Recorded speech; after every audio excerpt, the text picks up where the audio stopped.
우촌TV 1160회 6.25와 이승만 대통령 51회 제4부 일사후퇴와 대통령의 고군분투 가운데 강요들 훈계한 대통령을 만나겠습니다. 구독은 무료이니 구독과 좋아요 눌러주세요. 강요들을 훈계한 대통령. 우리는 유엔 한의의 파키스탄 대표인 지아우딘 대사를 점심에 초대했습니다. 지아우딘 대사는 현 정세를 잘 이해하고 있고 자신들이 도움이 되는 한 여기에 체류할 것이라고 말했습니다. 유엔 한의의 대표들 중에는 본국으로부터 한국의 38선을 넘기지 못하게 하라는 지령을 받고 온 경우가 있었는데 상황이 변함에 따라 그들의 의견이 완전히 바뀌었다고 우리는 들었습니다.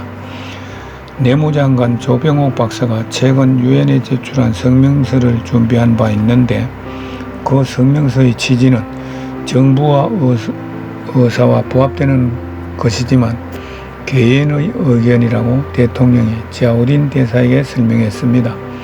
대통령은 단 한 가지 조 박사의 성명서에 부연하고 싶은 것이 있다면서 한국 정부는 유엔이 대한민국을 38선 이남에 제한한다는 10월 7일의 유엔 소위 결의에 따라 제약을 받고 있다는 사실을 잘 안다는 것이라고 말했습니다.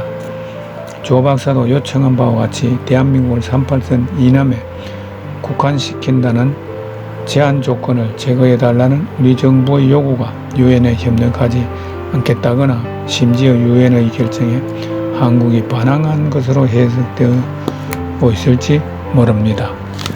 우리는 유엔과 긴밀히 협력할 것이며 북한 지역이 해방됐을 때 바로 그 지역에 법과 질서를 세워 혼란을 막기 위해서는 우리 정부의 도움이 필요하므로 38선 이남이라는 제한 조건을 없애달라고 요구했던 것입니다. 그 외에도 한두 가지 도움이 될 만한 것으로 유엔 소위의 결의와 상충되지 않는 의견이 있기는 하다고 대통령이 말했습니다. 파키스탄 대표는 대통령의 이야기가 대단히 적절한 것으로 여겨진다고 했습니다. 대통령은 오후 4시에 전시내각 즉 국방장관, 내무장관, 재무장관, 상공장관을 불러 회의를 했습니다. 여기서 대통령은 장관들이 눈치가 있는 사람들이라면 대통령이 남은 나라 사람 즉 워커 장군과 언쟁을 벌일 때 말 꼬투리를 잡아줬으면 좋았을 텐데 김훈 상공장관만이 몇 마디 했을 뿐 다른 장관들은 주일학교 생도들처럼 얌전히 앉아만 있었다고 꾸짖었습니다.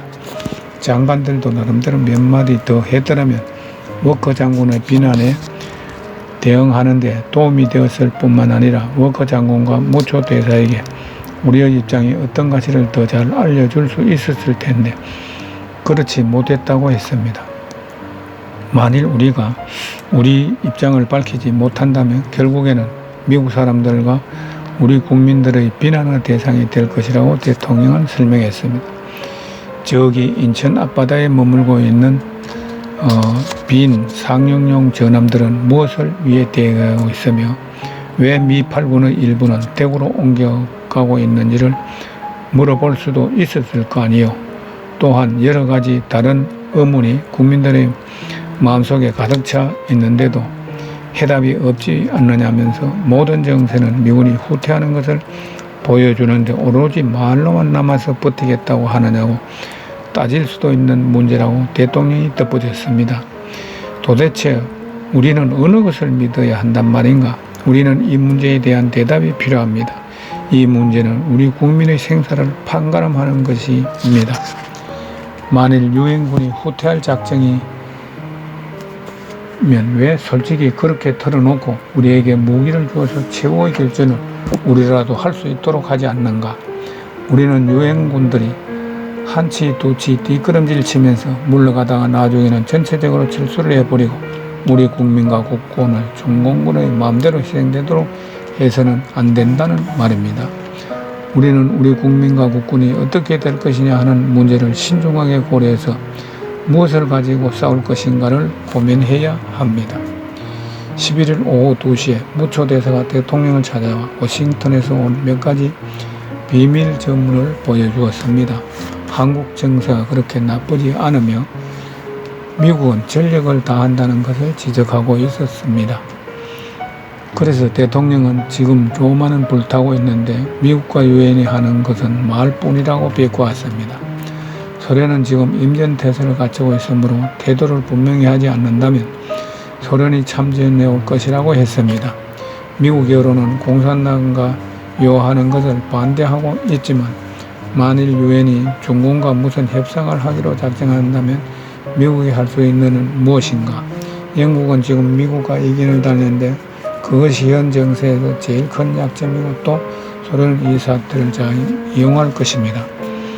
대통령은 무초 대사에게 지금 필요한 것은 토론이 아니고 유엔의 행동이라고 강조했습니다.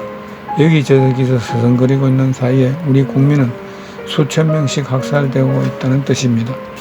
우리는 유엔이 우리 국민을 해방시켜 주었다고 믿으며 유엔을 적극적으로 지지하고 나섰는데 유엔은 도리어 우리 국민을 헌신짝같이 저버린 채 남겨두고 떠나가는 상태라는 그런 말씀입니다.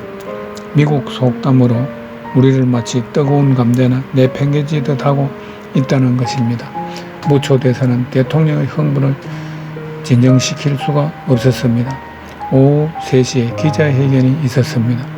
두 영국 기자가 있었는데 부정적인 질문만 내던져 비관적인 분위기를 조성하려고 했습니다. 신성모 국방장관에서 대통령을 모시고 동대문 밖으로 가서 제2군단 사령관 유재영 장군과 그휘하 장교들을 은밀히 만났습니다. 그들은 이번에 있었던 중부전선 돌파 작전에서 가장 치명적인 타격을 받았던 사람들입니다. 대통령은 최후의 한 사람까지 싸워야 한다는 그들을 격려해 주었습니다. 신 국방장관의 보고에 의하면 그들은 유엔군 부사령관인 앨런 소장과 이야기를 했다고 합니다. 워커 장군이 지적한 싸우지 않는 부대에 관한 이야기인데 그 부대는 5일 동안 3번의 상충되는 명령을 받았다는 것입니다.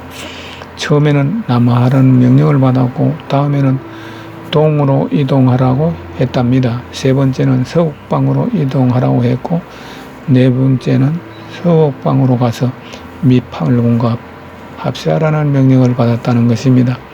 그 부대는 트럭을 한 대도 가지고 있지 않으므로 모든 무기를 사람이 운반해야 했답니다. 그래서 그 부대는 지난 5일간 걷는 것 외에는 한 일이 없습니다. 그리고 그중 1개 사단은 전에 있던 1개 연대와 새로 편성된 2개 연대로 구성되어 있답니다.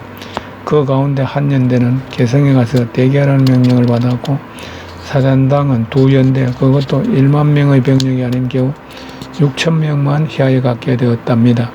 이 모든 것이 8군 사령부의 명령에 의해 일어난 일입니다. 도대체 워커 장군은 우리 국군들을 도보로 이리저리 이동시키며 언제 어떻게 싸우라는 것입니까?